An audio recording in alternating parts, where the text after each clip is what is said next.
So in today's Dokkan Battle SSR analysis video, I'm going to be going over Super Saiyan Goku GT as well as Super Saiyan Vegeta GT, and I read a lot of your comments from the previous one, and you guys felt that I should just, do multiple units per video, and I am definitely going to be doing that from now on. So I hope you guys do enjoy today, and I hope you guys are having a great day, of course, and I do hope you enjoy the rest of your day, but I hope you enjoyed today's video particularly, and if you do enjoy, consider leaving a like and subscribing if you are new. And it's been kind of slow the past few days, there hasn't been too much going on of Dokkan, so hopefully when the Rebirths come out I will be able to showcase them, and of course tomorrow Merge and Marcy, Super Saiyan Rage Trunks, a lot more to do, so I'm super hyped for that, and maybe a few in real life videos that are still Dokkan related. But let's go ahead and get started with the STR Super Saiyan Goku. His leader skill gives 2 key to STR and tech types, as well as a 50% attack and defensive boost.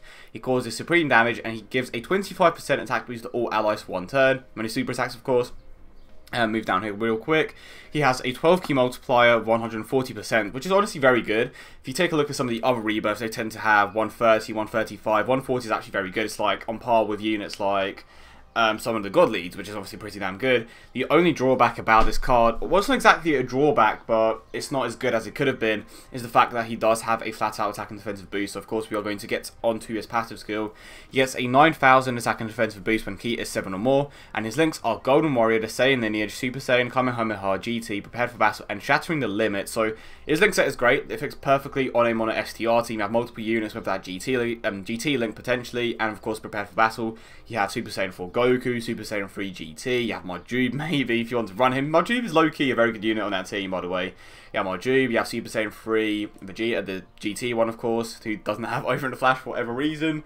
And yeah, there are multiple units with those links, and he just fits very well in that team. But there are better options, of course, because I feel like if you aren't a godly, there is always going to be a better option for the most part. There are some units that will always be optimal on that team, and there will never be better options. But in terms of STR, there are just so many different options that he honestly don't. It's not like you don't need him, but he is a very good unit on that team because of what he provides. And I'm surprised that they actually gave him that 25% attack boost to all your allies. It's very similar to Vegeta's boost that he gives.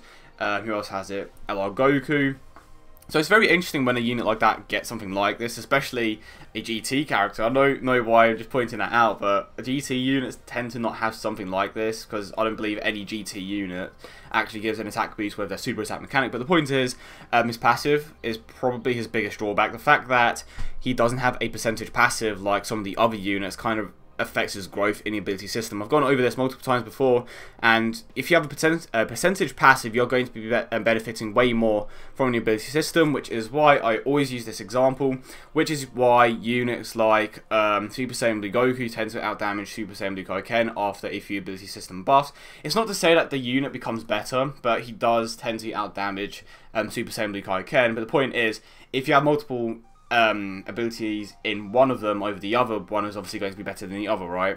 And of course there are multiple different factors that make a certain unit better than the other, but again it just comes down to what you have in your box and what you prefer using. But this guy can low-key be a tank despite having a flat out defensive boost. Let's quickly talk about that, of course. His defense before the boost applies, I believe, is going to be around 18,000 or something along those lines. Don't correct me if I'm wrong, but I'm pretty certain it's something around those lines. But the reason why I know that is because I did a few calculations before of other units like Majube, and I believe that the defensive stat was around 18,000, maybe a bit less. It depends on the setup, of course. But keep in mind that that is just with the boost that he gets from the double leader skill, and you're adding an additional 9,000 defense on top of that thanks to his passive skill. So despite it being a flat out boost, it's still going to be very good because it still adds to the amount of defense that he has as well, of course. So despite him not having a percentage boost, like I said before, it's still going to be enough to the point where he can tank some hits. Of course, it doesn't really matter too much on him on an STR team because he can just basically one-shot everything.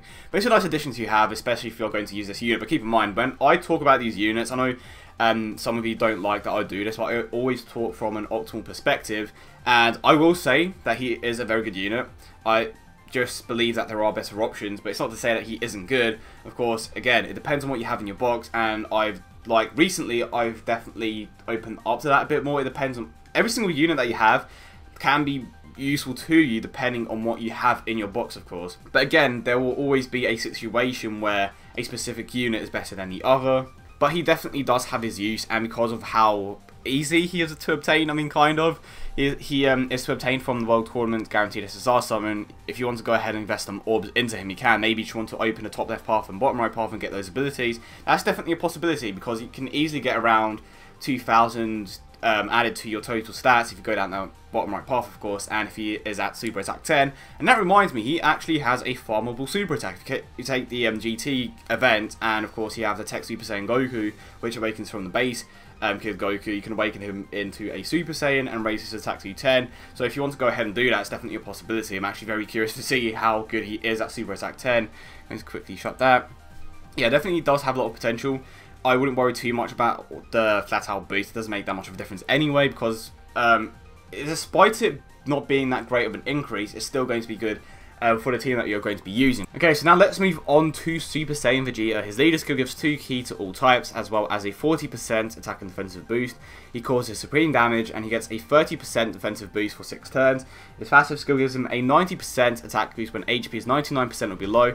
And his link skills are Golden Warrior, the Saiyan lineage, the Vegeta family, GT, Super Saiyan prepared for battle, and Shattering the Limit.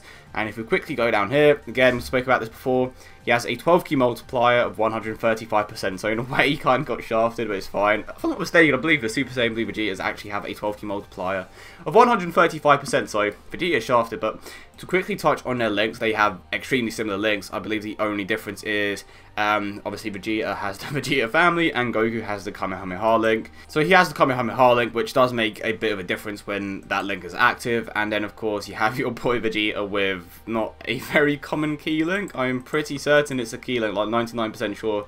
Yeah, it's a 1 key link. But anyway, this guy's honestly very, very good. I know a lot of people are going to be kind of put off by the passive skill, but keep in mind, when you're on the map, this is the way that I view it. So there are 2 different ways that you can easily maintain this or allow it to happen every single turn. So when you're on the map, you can just land on one of those pods.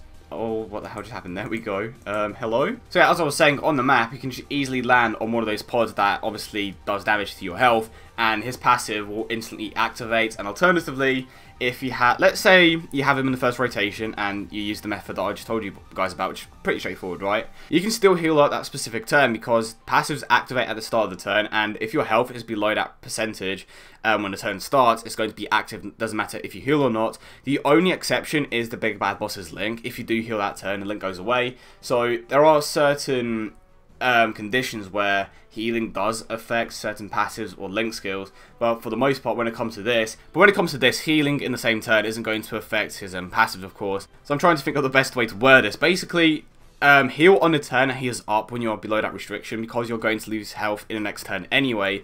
So basically take damage, well, you're basically taking damage every single turn, right? But heal in the turn that he is up and when his passive is active, and obviously you will be able to maintain his restriction without too many problems. But I didn't mention this earlier. I believe that I spoke about it briefly with some of the guys, but he has the exact same super attack mechanic as Super Saiyan 4 Goku. Both Super Saiyan 4 Goku and Super Saiyan Vegeta, this one of course, gets a 30% defensive boost for 6 turns. So basically when he super attacks, his defense is going to be getting higher and higher, which means that this guy is going to be the first real tank for Super Tech. Granted, you have units like Super Saiyan 3 Goku, Super Saiyan 3 Gotenks, and LR Goku who can have a relatively high defensive stat because of course, I've said this before, with ability system buffs, their defense can get high enough to the point where they can tank relatively well. I would have said that this guy is a natural tank, but because of the way that the game works now, and passive skills, and of course super attack mechanics not resetting with every single phase change, this guy's defense can easily get to around 36,000, maybe even more. This guy has a higher defensive stat than Super Saiyan 4 Goku, so his defensive stat is going to be higher than Goku's, and I've seen Goku's defense get up to around 36,000, maybe 40,000, depending on the ability system buffs.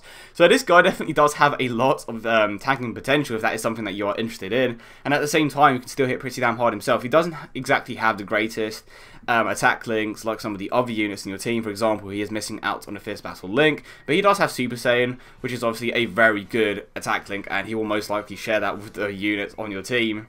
But Fierce Battle definitely would have been a great addition to that, and the fact that he only has a 12 key multiplier of 135% is a bit of a letdown. It would have been better if he had a 12 key multiplier of 140%, of course. When it comes to who is the better unit, I do believe that Vegeta has the slight edge just because he does get that defensive boost, which I believe some people find obsolete at this point, but it's still nice to have, I suppose. And of course, he can still hit very hard because of that 90% attack boost, and the fact that he benefits way more from the ability system, pardon me, pretty much sets it in stone for me. I know some of you may not agree with me because Goku gives that 25% attack boost. There are different factors that make one better than the other, but I do believe that overall Vegeta is slightly the better unit. But let me know in the comment section down below what you guys think. And yeah, hope you guys did enjoy the video as always. And if you did, do not forget to leave a like and subscribe for more. I hope you guys have a great day, and I will see you all in the next one.